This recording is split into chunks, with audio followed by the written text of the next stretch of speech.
Hi, welcome back to another episode of Small Doses with Laura Sell.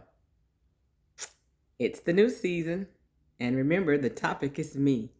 This season, we're talking about all of the things I've had to encounter on my personal health journey. Last episode, we talked about how my life started out downhill with a lot of sweets, and that's from my childhood. No blame to my parents, just acknowledging what it is and what it was.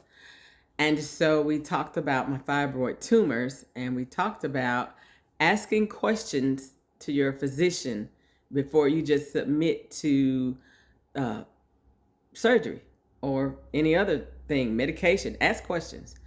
So today, we're going to hit my big one, my really big diagnosis. So that same year that the fibroids were supposed to be removed, 2003, I was diagnosed with type 2 diabetes. We were living in El Paso, Texas, and Lord have mercy, I was eating my share of tortillas and cheese and guacamole and you name it, enchiladas and carnitas. I was having a good time eating myself crazy from one side of El Paso to the other. But I'm not blaming El Paso because I had a whole history of a whole lot of sugar and carbs in my life before I even got there. So, um,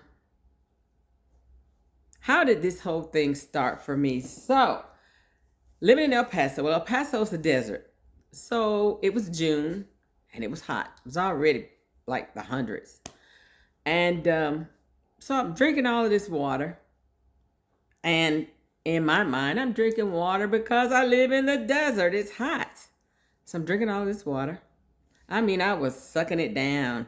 And this is before everybody was walking around with bottles of water. It was like, it just wasn't the thing then. And so here I am. I had a case of water in my office, and I'm drinking water, drinking water, drinking water. And, well, now because I'm drinking water, I'm going to the bathroom a heck of a lot. Well, I thought I'm going to the bathroom because remember I had the fibroid, and the fibroid was pushing on my bladder.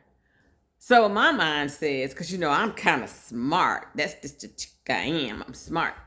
Well, I'm going to the bathroom because I've got a fibroid tumor that's like yay big and it's pushing on my bladder. So that's why I'm going pee pee. So I rationalize all this in my mind. But from my car to the front door to school, I'd be tired. I'm like crazy tired. It didn't even make any sense. It was like I'd go from my car to the entrance of the building and I would need to sit down. And then I'd rest a minute. Then I'd get on the elevator and go up to my office. And by the time I walked from the office to unlock my door to my office, from the elevator to my office door, I'm tired again. Well, it's hot. That's why you're tired. I mean, who's not tired in the heat? Oh boy. I was rationalizing some serious things. Oh, my partner Freedom is here and he has his teddy bear. He wants me to play with him. Anyway, so if you hear squeaking, it's the teddy bear. Anyway, so I'm drinking, I'm peeing, I'm drinking, I'm peeing, and I'm rationalizing. I'm drinking because I live in the desert and it's 100 degrees outside. I'm peeing because I got a fibroid tumor pushing on my bladder. Okay, I'm tired because it's hot outside. So, I'm in a concert at my church and we're singing with a famous recording artist. I'm not going to name this person. But those of you who know me and were there, we worked for a couple of weeks getting ready to sing background for this woman. Oh my gosh. I'm in my alto section and I'm holding it down. We doing the darn thing. We singing, baby. Well, it's the actual concert. We're on stage.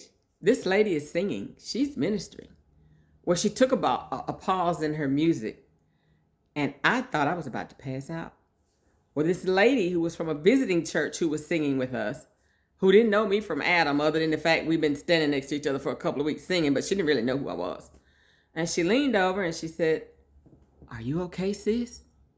And honey, I said something that most black women don't say. And I ruined her life that night because I said, No, I'm not all right. She had no response. Because if you're black, you get this. If you don't, just follow along. Black people always say, I'm fine. I got it. I'm good. And because I didn't say that, old girl was messed up. She had no clue. Oh, now this sister says she ain't well. What am I supposed to do? So I'm having an argument with myself. And I'm saying to myself, I'm saying self, and self is saying, huh? And I'm saying, self, do I ruin this concert for everybody and pass out right here on this stage? Because I was on the front row. Or do I take myself off this stage while this woman is talking and go find some help? Because y'all, I was in bad shape. I mean, to be a black woman and admit I was in bad shape, that means I was in bad shape. I was in really bad shape. So anyway, I walk off the stage.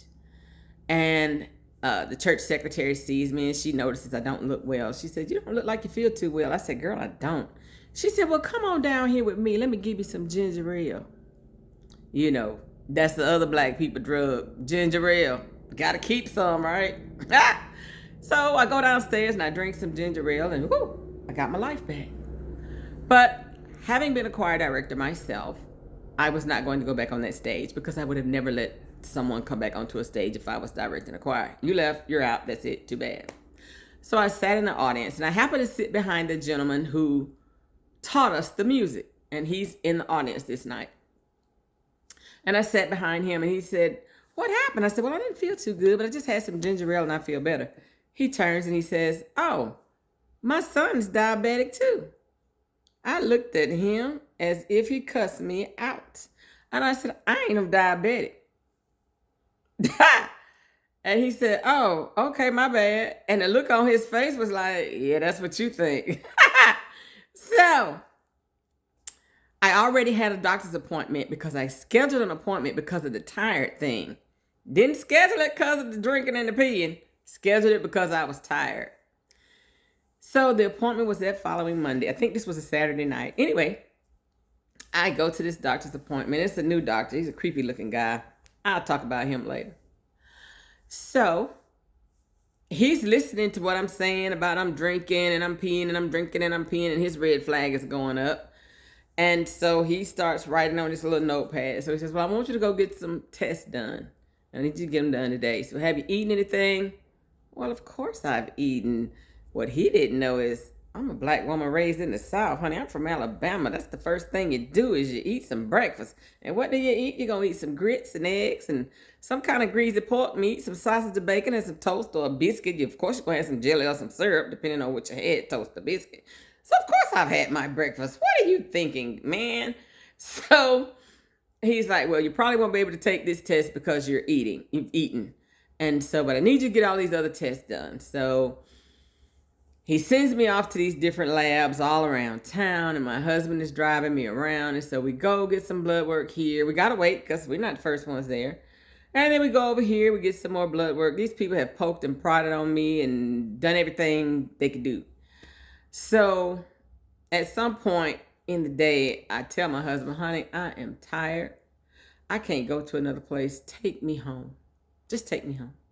So he did. He took me home. I go upstairs. I get in my bed. I'm not in that. Well, he says, I got to go run some errands. So he left. I'm not lying in that bed more than 5-6 minutes. He probably hadn't been gone 5-6 minutes. And telephone rings and they said, well, Miss Johnson, this is Del Sol Hospital. We need for you to come in right away. So my mind says, oh, that's the one test we didn't get run. They looking for this information. So I call my husband back. I said, babe, come on back. We have to go. They've called. I've got to go to the hospital. I guess they got to run this last test. So he says, okay. And I said, stop by the Sonic and get me a big gulp because I'm thirsty. So he stops by the Sonic and he gets me a big gulp, or whatever you call it, the 55 or whatever it's called. I don't know. I've been to Sonic in so many years, I can't remember what it's called, but the big giant drink they have. So he brings me the big gulp of 7-Eleven. My bad. Sorry, Sonic. But anyway, whatever their big drink is called. So the Root 66 or 55, whatever. So he brings me this big giant drink. And I'm sucking on it and we head to the hospital. Well, we get into the hospital and the lady at the desk that does the intake recognizes me. That's why you got to be good to everybody everywhere you go. You got to treat people right, because she was one of my students' moms. And she goes, "What are you doing here?" I said, "I don't know. I got a phone call. They told me to come in. I guess I got to get a test done." She said, "Well, just wait right there. Let me check." She came flying around that corner. She says, "We're going to take good care of you. I got you. Come on." She took me to the back. Honey, it's people out there missing limbs, folks with gunshot wounds and everything else. And because I was good to her child, she was good to me. Ha! Be good to people. You never know who you're going to see again. So she gets me admitted before these people who are over here bleeding out. And so I'm in this little room. I still don't know why I'm at the hospital. She didn't say a word. She just got me back there stat. So my husband and I are sitting in the room. We don't know why we're here. And a nurse walks by. Well, she recognizes my husband. She's across the street neighbor. Like I said, be good to people, because my husband would be the one out meeting the neighbors. I was raising kids and working. I didn't have time to meet the neighbors. Next time, meet your neighbors. Well, this lady goes, "Well, what are you doing here?" He says, "Well, I don't know. They called for my wife to come." She goes away. She comes back. She says, "We're going to take good care of your wife, Mr. Johnson. Don't worry about it." So everybody's offering me all this good care. They're going to take care of me. But I don't know what it is you're taking care of, right? So all of a sudden, this nurse comes in, a different nurse, and she's like rolling up my sleeve. She's giving me a shot. And I'm like, "Hey, what is that for?" She goes, "Oh, it's to get insulin." I'm like, no, I don't have diabetes. Don't give me that." She looked at me like I was crazy. So the neighbor nurse lady comes back, and I asked, "Well, why did lady give me insulin? I'm not diabetic." She says, "Ma'am, you're very diabetic." I'm like, "What do you mean I'm very diabetic? I'm not diabetic."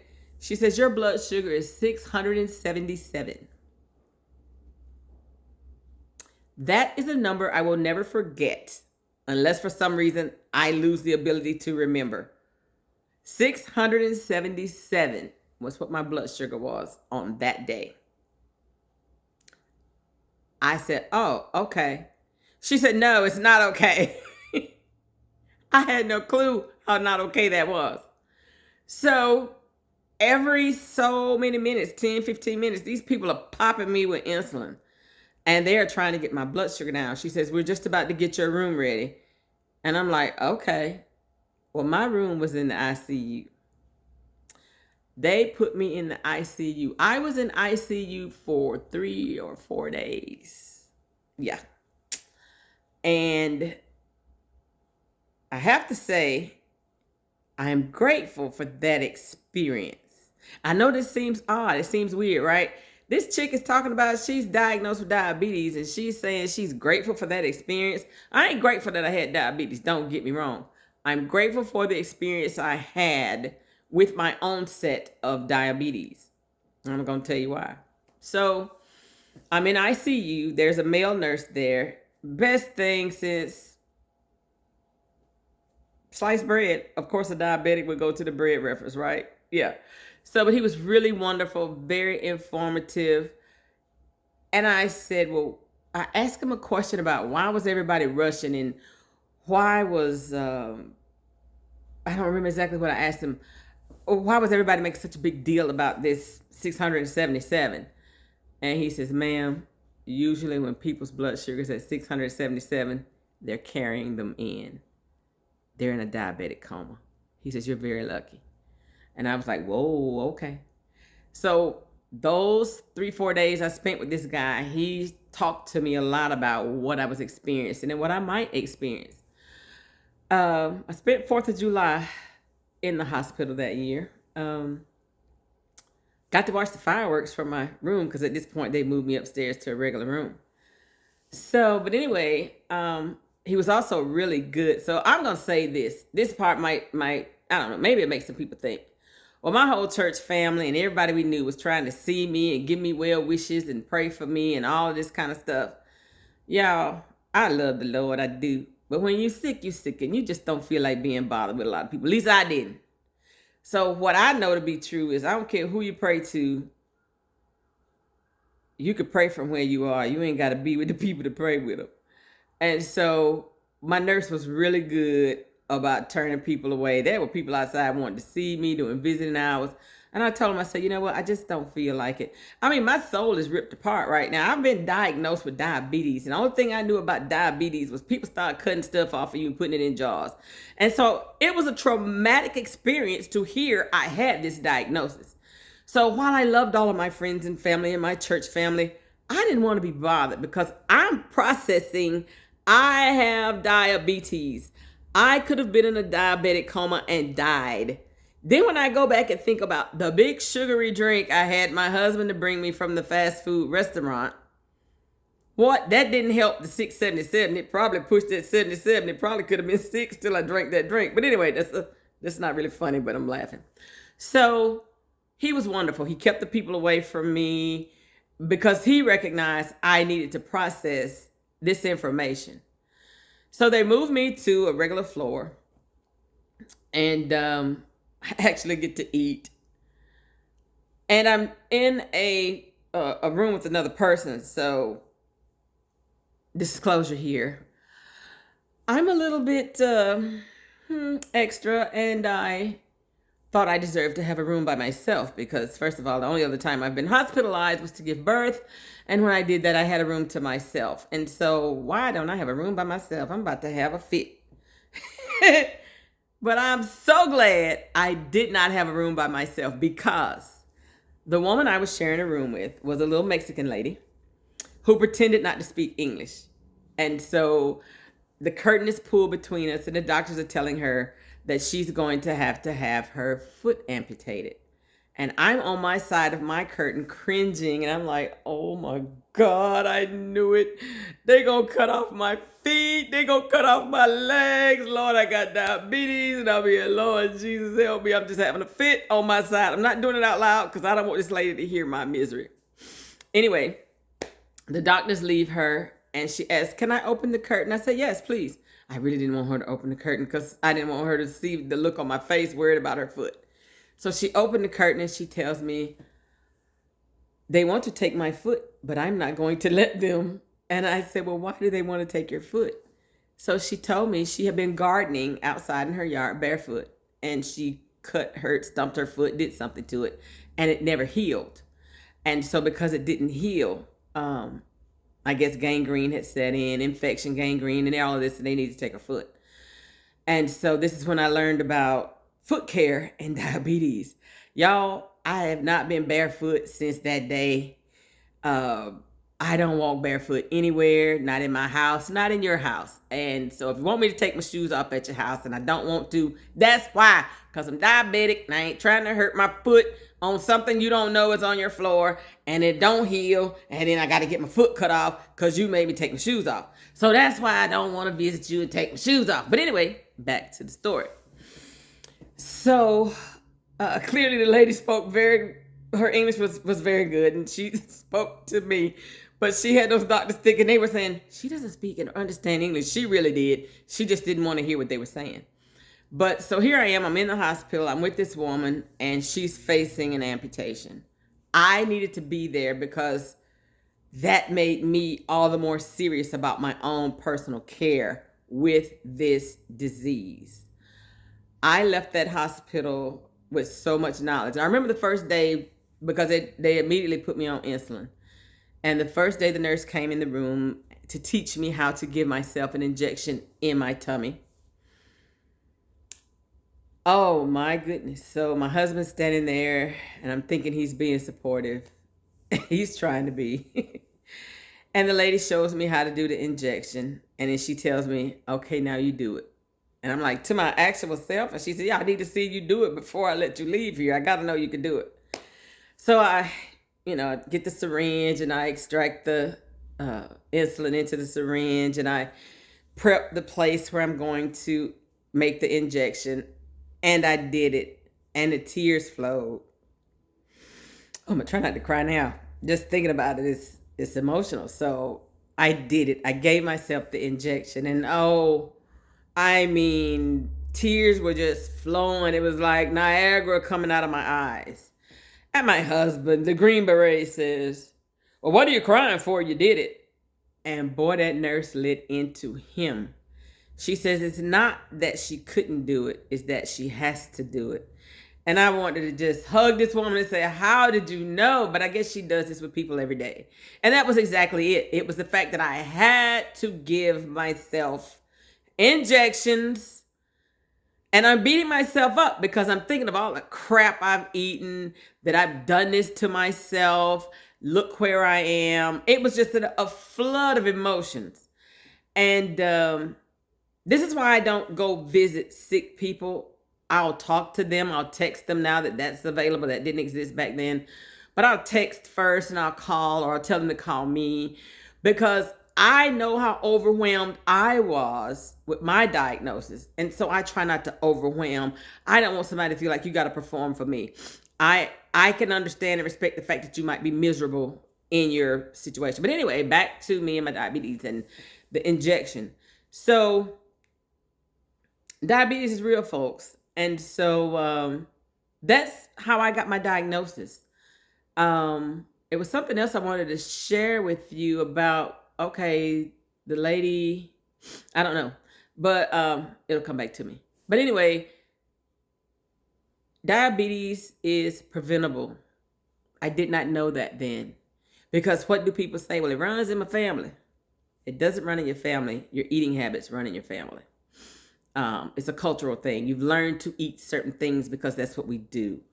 I'm predisposed to diabetes. You're just predisposed to making bad choices with your food because culturally and socially, that's what we do. We eat to celebrate. We eat to be sad. We eat for everything. Kids do something great, we give them a piece of candy. We give them a pizza party. We feed pleasure and we feed pain. And we've got to do better, folks. I'm going to finish the diabetes on the next segment. So put a pin in it right there. This has been another episode of Small Doses with Laura Sell. And we will see you on the next episode. Bye.